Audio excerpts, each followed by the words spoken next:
Your favorite sportsbook, BetUS.com, is back for its 28th year of NFL action. Just click the link below in my description box and sign up today. BetUS.com, where the game begins. Long enough to cover the subject and short enough to keep it interesting. Welcome to Out of My League. I'm Nick Diaz. We can't just wait, can we? We can't wait for more information. We got to break the news now. We got to come to conclusions now. After week 1 of college football, Brian Kelly had lost the locker room at LSU. Anthony Richardson was the next Vince Young of college football.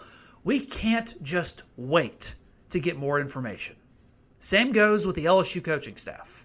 I said after the Florida State game, I grossly underestimated these coaches not knowing their new roster as well as they should have. Because you have an entire new staff, you have entire new analyst, you have a new strength and conditioning coaching staff, you have a ton of transfers that have never played together, and I got some shit for it, for saying that. It was like, oh, Nick, you're just sugarcoating that loss. I'm like, no, I'm not sugarcoating it.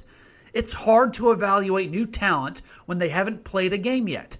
And every week since then, the LSU coaches, they've made adjustments every week. And for the most part, those adjustments have worked. Now, I know LSU played New Mexico and they beat them 38-0. I get it, all right? And all these fans complaining, well, it was 17-0 in the third quarter. Okay, A, look at the box score. Okay, the score doesn't tell the whole story. And B, New Mexico's defense is actually really good, but their offense just sucks. And C, 2 touchdowns were called back that were not penalties. Jack Besh's punt return and Cole Taylor's touchdown pass that was called a pick route. That really wasn't a pick route. But here's the biggest takeaway and adjustments that I wanted to see after the Mississippi State game going in to New Mexico. And no, it wasn't punt returner. It was the play calling for the offense and for Jaden Daniels. I've been a broken record on this, but I've been saying change the play calling for Jaden Daniels to fit his strengths. And every single play, Mike Denbrock called quick passes. Tempo, rollouts, read option, RPOs. Treat him less like a pro-style quarterback and more like a spread option quarterback.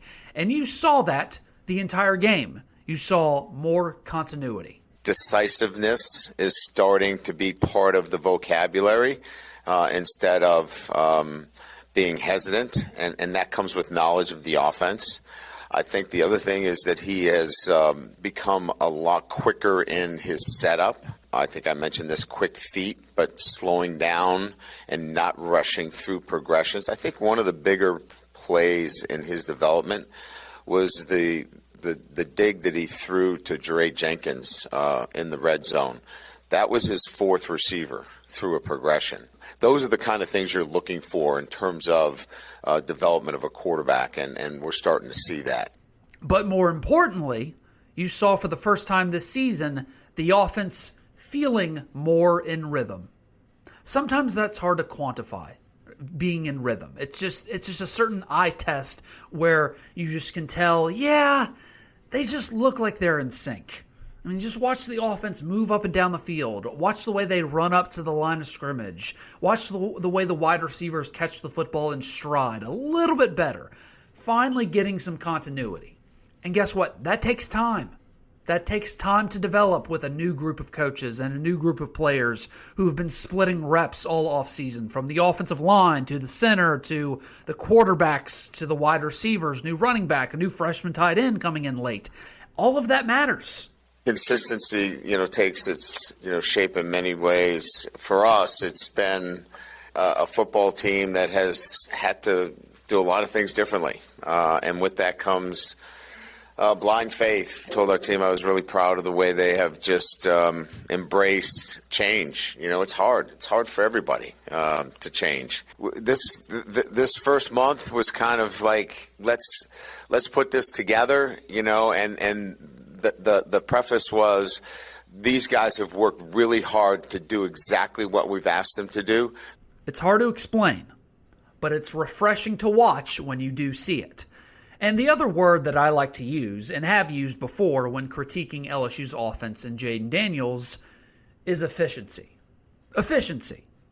Relying on your quarterback to just scramble around out of plays in order to move the offense is not an efficient way to win ball games, and is not an efficient way to be sustainable.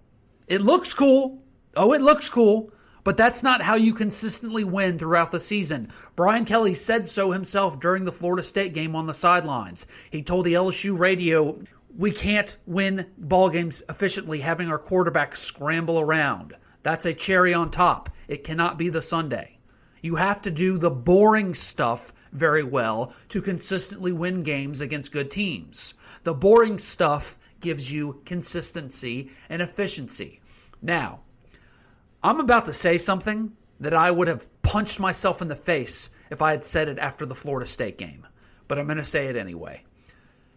LSU, they might be doing that boring stuff well enough to now be the second best team in the SEC West. And that's not my opinion either. It's the opinion of advanced analytics. So, y'all know about the ESPN FPI, right? It's received some mixed emotions and reviews from fans, kind of like Pro Football Focus. It's a nice piece of information to have, but everyone once in a while, they'll look at it and they'll give you a stat and you'll kind of go, well, that's just dumb. That's just stupid.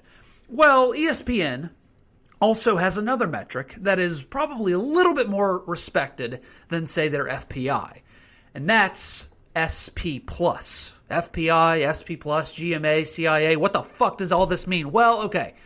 ESPN's Football Power Index, or FPI, basically, all it is a rating system designed to measure a team and how they're going to perform the rest of the season.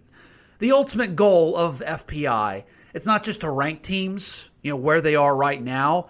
It's to correctly predict what they will be at the end of the season and all the outcomes. So in other words, if Las Vegas ever published power rankings week to week to set its, lines, if this team's favored by this many points, they would likely look a lot like the FPI.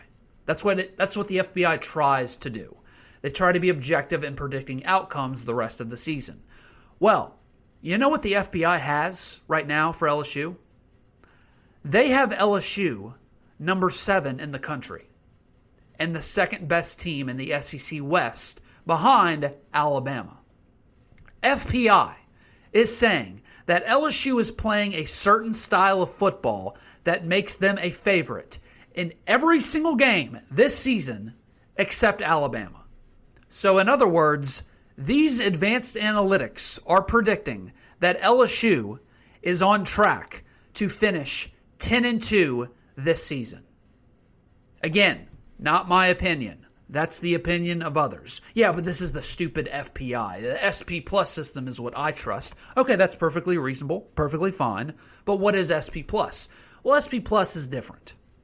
SP Plus is not so much a prediction.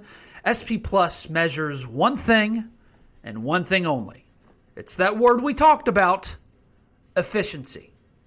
How efficient is your football team? It doesn't look at strength of schedule. You ain't played nobody. It doesn't look at wins or losses. It looks at how your team is winning and even how your team is losing. Are you efficient or are you just lucky or unlucky?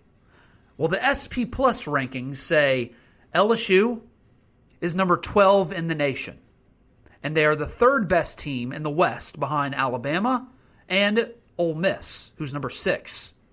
So, in other words, advanced analytics are saying that LSU has improved so much in 3 weeks' time that if the Tigers continued on this track, they will be a top 10 team and maybe the third best team in the entire Southeastern Conference behind only Georgia and Alabama. Now, I found that pretty hard to believe when I read that, but then I started looking at matchups and started, doing what I usually trust, which is, all right, what does LSU have that these other teams don't have? Let's look at the matchups on the field, eye test, strengths and weaknesses, all those things. You realize LSU is second in the SEC in offense and defense overall? You realize that? That just kind of shocked me. I mean, part of that is inflated because of who they played, Southern, and then they played New Mexico. I get that, but They're second. All right, but those are baseline stats, whatever. But then you look at, well, LSU gets Tennessee at home. Auburn's, they suck. LSU should be a big favorite in that one. Ole Miss is pretty good according to these analytics, but you get Ole Miss at home. That should be tough. Could probably be a night game. Florida is on a losing streak. Again, it's at Florida, but they're not looking very good right now, and LSU matches up well with them. Arkansas is good, but they have the worst pass defense in the nation. The worst pass defense in the nation. And Texas A&M's offense, which is putrid, only scored 17 points to that Arkansas pass defense, which is worse in the nation, and a Miami defense that just gave up 45 points to Middle Tennessee State and got shredded. Oh, and now A&M's best offensive player, Anaya Smith, is now out for the season. So when you add it all up, okay, maybe these computers getting something right. It would be pretty remarkable turnaround after the crap everyone watched in the Superdome 3 weeks ago against Florida State. But it turns out, once we get more info, I've been watching Florida State. Florida State might actually be a good team. We'll see. Thanks for listening to Out of My League. If you like what you heard, be sure to like, share, and subscribe. Or follow me on Twitter, Facebook, Instagram, and TikTok in the description link below.